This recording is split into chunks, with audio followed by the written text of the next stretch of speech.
Question ఏమన్నాడు చూడండి. 123 in base system 10. ఇదేమో 3 2 3 ఇన్ బేస్ సిస్టమ్ బి నట.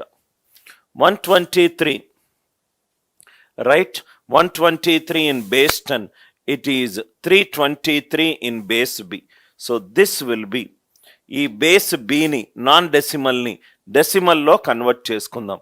కన్వర్ట్ చేసుకోవాలనుకుంటే రైట్, ఇది 3 into b power 0, 2 into b power 1, 3 into b power 2, 3b square plus 2b plus 3. So ఇదేమవుతుంది 3b square plus 2b, 123 minus 3, 120. 3b square plus 2b equivalent to 120. ఇక్కడ వాల్యూలు ఎలా కనుక్కోవచ్చు అంటే దీనికి ఒక బెటర్ మెథడ్ ఉంది సార్. ఈ బి అనేది బేస్ కదా సార్. బేస్ అనేది ఎప్పుడు న్యాచురల్ నంబర్ ఉంటుంది. బి అనేది ఎప్పుడు కూడా న్యాచురల్ నంబర్ ఉంటుంది. బేస్ అంటే ఎన్ని డిజిట్లు యూజ్ చేస్తున్నాం చెప్పేది. కాబట్టి బి అనేది న్యాచురల్ నంబర్.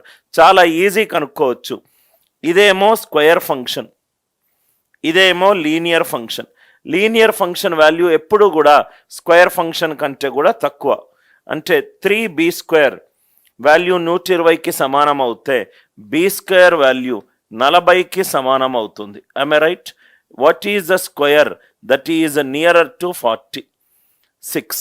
7 స్క్వేర్ వేయలేం, ఎందుకంటే 3b స్క్వేర్కి నేను కొంత యాడ్ చేస్తున్నాను, b6. కాబట్టి వాల్యూ ఎంత అవుతుంది? 3 into 6 square plus 2 into 6 equivalent to 120. 108 plus 12, it is 120. 120 equivalent to 120. Match అయింది. ఈ మెథడ్ మీకు అందరికీ అర్థమైందా? దయచేసి ఫ్యాక్టరైజేషన్ చెయ్యొద్దు. బి గనక న్యాచురల్ నంబర్ గనక అవుతే 2b అనేది చాలా చిన్న వాల్యూ. ఇది బి స్క్వేర్, ఒకటేమో స్క్వేర్ ఫంక్షన్, ఇంకోటేమో లీనియర్ ఫంక్షన్. కాబట్టి అప్రాక్సిమేట్ చేస్తున్నాను. 3b square equivalent to 120. 3b square equivalent to 120. B square అనేది 40. ఏ స్క్వేర్ 40కి దగ్గరగా ఉంది? 6 square. So B value 6. 3 into 6 square plus 2 into 6, 108 plus 12. Answer ఎంత? 120. సో ఏ బేస్లో ఇది కరెక్ట్? బి బేస్లో ఇది కరెక్ట్. ఏ బేస్ సిస్టంలో ఇది రైట్? ఈ ఈక్వేషన్ బేస్ సిస్టమ్ 5లో రైట్. బేస్ సిస్టమ్ 5లో రైట్. బేస్ సిస్టమ్ 5లో రైట్. ఇది కూడా మనము క్రాస్ చెక్ చేసుకోవచ్చు. 123 ఇన్ బేస్ సిస్టమ్ 10. ఇదేమో 323 ఇన్ బేస్ సిస్టమ్ 5. ఆల్రెడీ నేను ఒకటి చెప్పాను మీకు ఇనీషియల్గా, యూనిట్ డిజిట్ తప్పించి 5 పవర్ 1 5 పవర్ 2. ఇది 5తో డివైడ్ అవుతుంది. రిమైండర్ ఎంత? 3. రిమైండర్ ఎంత? 3. 5 2 10 20, 3 5 4 20, రిమైండర్ 3. రిమైండర్ కూడా మ్యాచ్ అవుతుంది. ఇది ఈ క్వశ్చన్లో మీరు నేర్చుకోవాల్సిన కాన్సెప్ట్. క్వశ్చన్ అప్రాక్సిమేట్ చేయడం. ఇంకోటి కూడా చూడండి సార్. సపోజ్గా 5b square plus 3b, 5b square plus 3b. సపోజ్గా మనకు ఈ క్వశ్చన్ ఉందనుకోండి. సపోజ్గా ఇది 92 ఉందనుకో. 5b square plus 3b equivalent to 92. Factorise చేయొద్దు. బి గనక న్యాచురల్ నంబర్ గనక ఇస్తే ఇది లీనియర్ ఫంక్షన్, ఇది స్క్వేర్ ఫంక్షన్. స్క్వేర్ ఎప్పుడు లీనియర్ కంటే ఎక్కువ ఉంటుంది.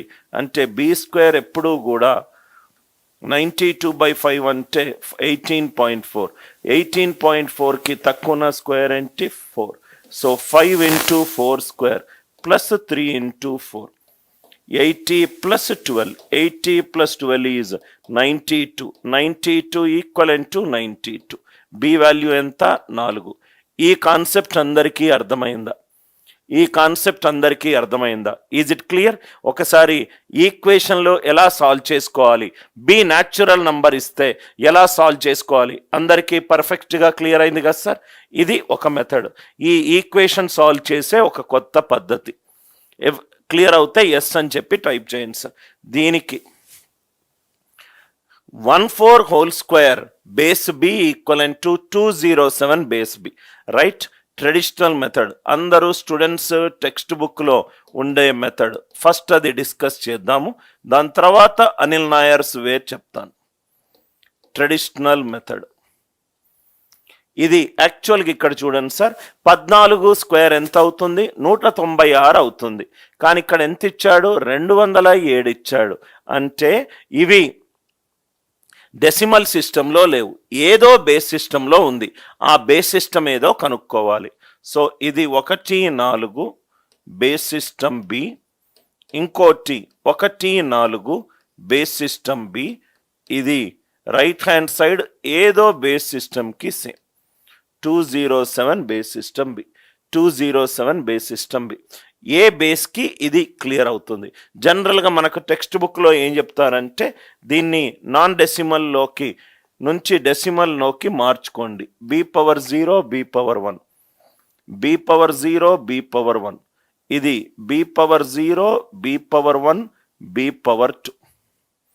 సో b⁻1 + 4, ఇది b+4, ఇది కూడా b⁻1 + 4, ఇది b+4 equivalent to 2b² + 7. Are you all with me? So this will be b² + 8b + 16 equivalent to 2b² + 7. ఇదేమవుతుంది? b² - 8b -9 equivalent to 0. Base ఎప్పుడూ కూడా న్యాచురల్ నంబర్ అయి ఉండాలి. b - 9 is 0 అంటే ఇది b ఎంత? 9. బేస్ సిస్టమ్ ఏ base సిస్టంలో ఈ equation left hand side equivalent to right hand side, base system 9, base system 9. 14 base system B into 14 base system B is 207 in base system b. b+4 into b+4, b⁻0 b⁻1 b⁻2, 2b² + 7. Equation method, time consuming method. ఇది మీకు text బుక్లో దొరికే method, right? ఇప్పుడు నేను ఈ క్వశ్చన్ని నేనైతే ఎలా సాల్వ్ చేస్తానో చెప్తాను. అనిల్ నాయర్స్ వే. ఈ క్వశ్చన్ నాకు గనకిస్తే నేను ఎలా సాల్వ్ చేస్తానో మీకు చెప్తాను. అనిల్ నాయర్స్ వే. దానికి ముందు ఒక కాన్సెప్ట్ ఇక్కడ చూడండి సార్. 37 + 18 ఏమీ ఇవ్వకపోతే అది డెసిమల్ సిస్టమ్ 10లో ఉన్నట్టు. 37 బేస్ సిస్టమ్ 10 + 18 బేస్ సిస్టమ్ 10. మామూలు అడిషన్, ఒక థర్డ్ క్లాస్ టెక్స్ట్ బుక్ నుంచి డెవలప్ చేసిన కాన్సెప్ట్. నేను ఫౌండేషన్స్ మీద ఎక్కువ టైం స్పెండ్ చేస్తాను sir. 37 base system 10 + 18 base system 10. నవ్వు ఇక్కడ చూడండి sir, 37 base system 10 + 18 base system 10. మనం జనరల్గా ఏం చేస్తాము? 7 + 8 15. ఈ 15 నంబర్లు ఏ బేస్ సిస్టంలో ఉన్నాయి? 10లో ఉన్నాయి. యాడ్ చేయండి, 15 వచ్చింది. ఏ బేస్తో డివైడ్ చేస్తున్నాం? 10 తోటి డివైడ్ చేస్తే 11 10 రిమైండర్. ఆ రిమైండర్ని ఇక్కడ రాసాము. ఎన్నిసార్లు పోయింది? 10 15లో ఒకసారి పోయింది. 1 పైన రాసాం. 3 + 1 4, 4 + 1, 4 + 1 ఎంత? 5, 4 + 1 ఎంత? 5. Are you all with me? 7 + 8 is 15. ఆన్సర్లో 5 మాత్రమే రాశాను. 5 ఎక్కడి నుంచి వచ్చింది? 7 + 8 ఈజ్ 15. 15ని 10 తోటి డివైడ్ చేశాను. 11 10, ఎక్స్ట్రా రిమైండర్ ఎంత? 5. ఆ 5 రిమైండర్ ఇక్కడ రాశాను. 1 క్యారీడ్. 3 + 1 + 1 ఎంత? 5. ఈ లాజిక్ అర్థమైంది కదా సార్? అడిషన్ చేశాను, ఏదైతే రిమైండర్ వచ్చిందో అదే నేను ఆన్సర్లో రాశాను. అదొక్కటి తెలుసుకుంటే చాలు. క్వశ్చన్ ఏంటి? 1 4 base P into 1 4 base P ఎంత వచ్చింది answer? 207 base P, 207 base P. ఏమీ ఈక్వేషన్లు ఏమీ లేవు. 4 4ల 16, 16 వచ్చింది. ఏ ఒక బేస్తో డివైడ్ చేస్తే నాకు రిమైండర్ వస్తుంది. ఆ రిమైండరే నాకు యూనిట్ డిజిట్. అంతే కదా సార్? ఈ ఎగ్జాంపుల్ చూడండి. 7 + 8 15. 15ని బేస్ 10 తోటి డివైడ్ చేశాను. 11 10, రిమైండర్ ఎంత? 5. ఆ 5ఏ యూనిట్ డిజిట్ అయింది. 4 నాళ్ళ 16, 16ని ఏ బేస్ తోటి డివైడ్ చేస్తే నాకు రిమైండర్ 7 వస్తుంది, ఎందుకంటే ఇక్కడ యూనిట్ డిజిట్ ఉంది. 16ని ఏ నెంబర్తో డివైడ్ చేస్తే నాకు 7 వస్తుంది, 9. 9 ఒకట్ల 9, రిమైండర్ ఎంత, 7. ఈక్వేషన్ లేకుండా సాల్వ్ చేసే పద్ధతి, ఈక్వేషన్ లేకుండా సాల్వ్ చేసే పద్ధతి అందరికీ అర్థమైందా?